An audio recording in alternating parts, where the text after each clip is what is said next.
So we've got a new strategy with Iran. No more talks, just wait them out. Iran, meanwhile, is taking a different approach, threatening to go on the offensive if the blockade isn't lifted soon, with one analyst saying, quote, "There's a widespread view in Iran that the main war has not yet begun."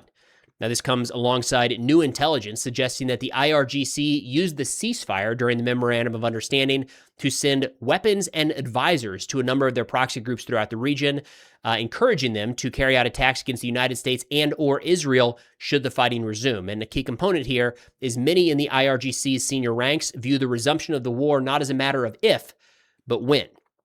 CNN overnight reported that President Trump told administration envoys to halt their conversations with Iran.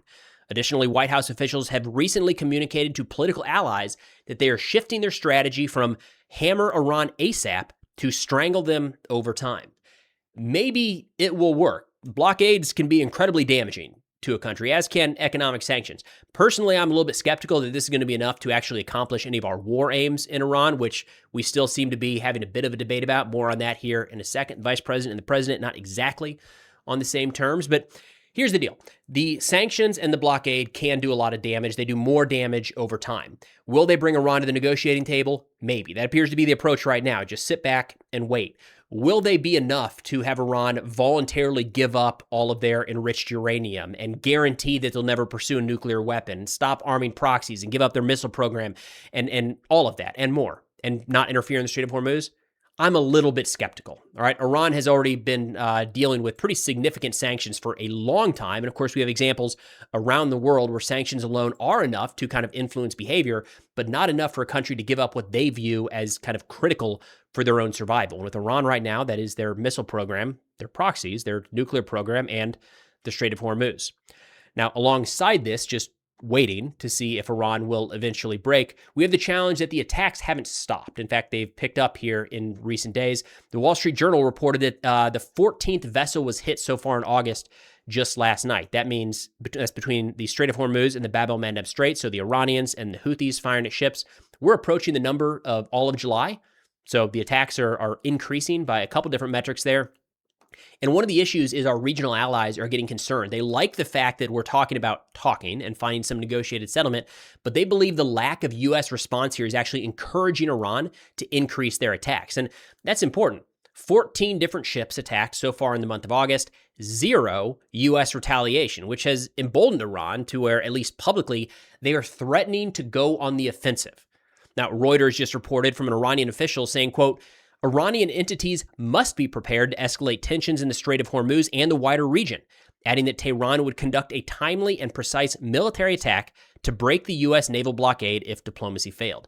And you have to plan for that, right? If we're thinking that a blockade and the sanctions is going to be enough to break the Iranian regime and get them to surrender, it would be strange to think that they're just going to sit there and take it until they collapse.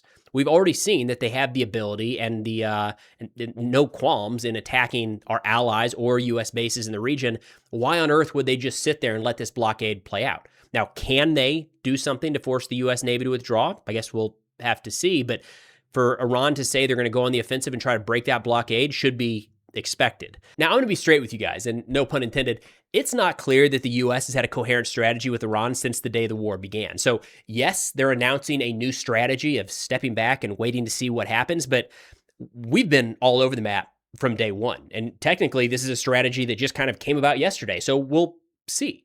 But I think this is something that I've been kind of early and often in voicing my frustration about, the fact that the messaging here is so bad that it makes you wonder if there's actually a strategy behind it. In the opening days of the conflict, depending on which administration official you talk to, you generally got a different answer on what the objectives or the priorities were. That's insane. Like, you got to button that messaging up. It's got to be clear and coherent and something that everybody is on board with.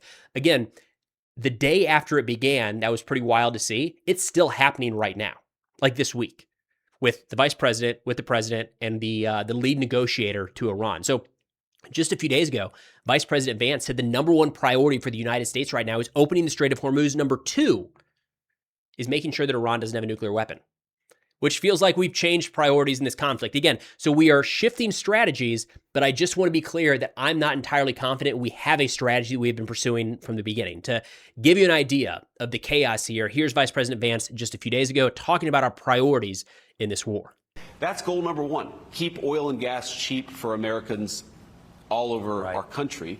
And then obviously goal number two is ensure that Iran never gets a nuclear weapon. I feel confident we're accomplishing both of those goals. Now, President Trump quickly came off the top rope here, saying the number one goal is and always will be that Iran cannot have in any way, shape, or form a nuclear weapon. But that wasn't the only mix-up in recent days, which is bad enough. But Jared Kushner, kind of the lead negotiator with Iran right now, on Monday told Fox News that the U.S. and Iran continue to have communications, saying that President Trump is waiting to make the right deal when the right deal is ready, but we are having very positive and active conversations with Iran. President Trump then said there are no talks or conversations going on or scheduled with the Islamic Republic of Iran. Again, the messaging here is insane. And it kind of, to me, it's not, the messaging isn't the problem. That shows that the problem is the strategy. To not go too far off track here, when I was in the Army, we had a number of commanders that would go around during field exercises and ask individual soldiers, like privates and specialists, what is the mission? What is the intent of what we're doing out here today? And the whole idea there was they wanted to make sure that everybody in the formation was on the same page. So it was on the leaders to make sure that you briefed everybody. Not just general, vague, we're going over here and we're going to do this, but like actually what is the mission? The idea that the top of our government is still not fully dialed in on a cohesive mission with Iran is not great. All right. Might be why our new strategy is just kind of sit back and see what happens. Now, in the meantime, Iran appears ready to go on the offensive. And there's a lot of things coming out around this, right? There was talk about Iran going on literally the ground offensive into Iraq or Kuwait.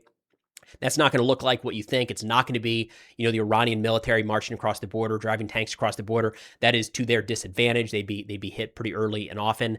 Instead, you might see the mobilization of some of their proxy networks, and it looks like that's what's in the cards. The Wall Street Journal reporting on this a few days ago said instead of putting faith in talks, Iran took the past 2 months to prepare for a bigger fight. Look, Iran doesn't trust us. All right? Bottom line. So they don't view the United States as honest brokers in these negotiations. And I know I'll catch some flack for this, but I understand. All right. The last 2 times that we entered into serious negotiations with Iran, we bombed them during those negotiations. So if you're them, why would you look at the United States and say right now, yeah, this is the time? They're definitely on the up and up. And I don't like the IRGC. All right. It's an awful organization, oppressive to the Iranian people. They are not to be trusted either. But from their perspective, we have to understand when looking at all of this, they don't trust a word that our government is saying. In turn, they've been using recent lulls in the fighting to prepare for the next fight. They quoted Mohammed Hassan Sangtaresh, a Tehran-based defense analyst close to the Iranian government, so take this with a grain of salt. Quote, "There's a widespread view in Iran that the main war has not yet begun. What we have seen so far is increasingly interpreted through the lens of salami slicing tactics, limited incremental escalation designed to weaken capabilities before a larger confrontation." Now, in terms of what Iran has been doing to kind of prepare for the next phase of this war, which again, we are hearing from Iranian officials is a matter of when, not if.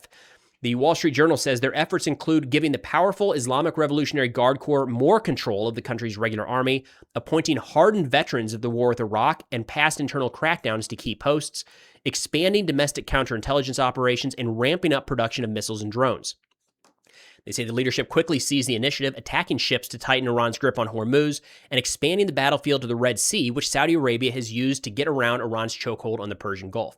At the core here is there's a fair amount of evidence to suggest that the new Iranian regime is more hardliner than the previous one. And the reporting in the Wall Street Journal here appears to back that up. On top of that, a key component of the Iranian defense is their proxy network. So we're talking about Hamas in Gaza. Of course, they're pretty occupied right now, as is Hezbollah in Lebanon. But we have the Houthis down in Yemen and a variety of, or a wide range of Shiite militias across Iraq and some portions of Syria. It looks like this ceasefire was used to provide weapons and intelligence and coordinate with those organizations. The Wall Street Journal said, quote, "The Revolutionary Guard used the calm by the Memorandum of Understanding to lay the groundwork with allied militias around the region to step up attacks if needed, sending advisors to Iraq, Yemen, and Lebanon to discuss the plans." On top of that, they say that there were weapons. Let's see, make sure we get this one right.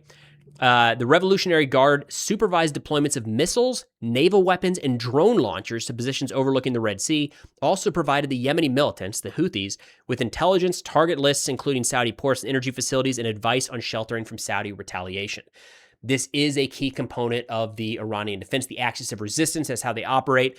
So not unexpected at all that when they are facing an existential threat, they do what they can to try to tie that group closer together. That'd be a significant challenge, to be blunt. I mean, it has been a major challenge for the United States. The fact that they still exist today shows how challenging it has been to completely eliminate the control and the threat that these groups face. Amidst that, there's new reporting that the United States may consider almost completely pulling out of the Middle East.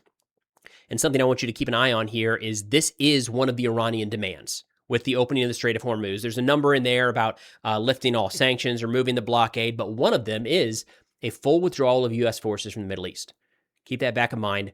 The Washington Post just a few days ago reported that the Defense Department is assessing whether to pull back troops from the Persian Gulf, where America's large overseas military bases have been battered by months of Iranian strikes.